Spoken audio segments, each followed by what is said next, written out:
L'histoire de toute société jusqu'à nos jours n'a été que l'histoire des luttes de classe.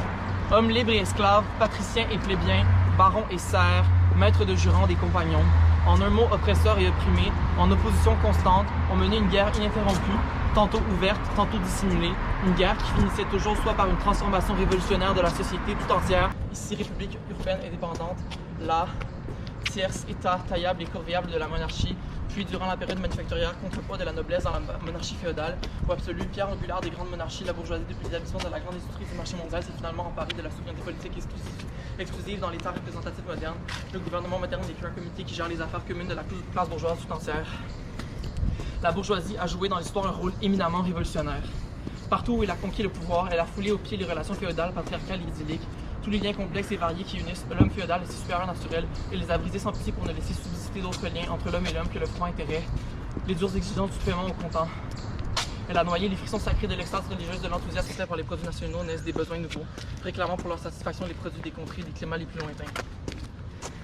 À la place de l'ancien isolement des provinces et des nations se suffisent à elles-mêmes, se développent des relations universelles, une interdépendance universelle des nations, et ce qui est vrai de la production matérielle ne les produit d'une même fabrique en fait par les ouvriers par une même branche dans une même localité contre le bourgeois qui les exploite directement. Ils ne dirigent pas seulement leur attaque contre les rapports bourgeois de position, ils les dirigent contre les hauts, élevés, c'est bourgeois, petits, le vieil, là-dedans, produisent ce qui conditions les générales en Angleterre en heure 10 de Bill. Le exemple par classe ouvrière, là de intérêt certains, loi de forme sous reconnaître à l'obligé pour bourgeoisie, là de intestine, dissension des profits, elle puissante, plus ferme, plus forte, plus toujours et toujours renaît elle, mais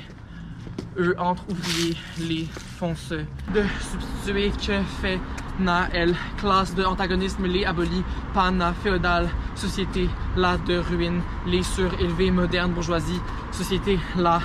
particulière hiérarchie une classe c'est de chacune dans plus de et sert des compagnons des corporations de maîtres des vassaux des seigneurs des âges moyens hauts esclaves des plébéiens des chevaliers des patriciens des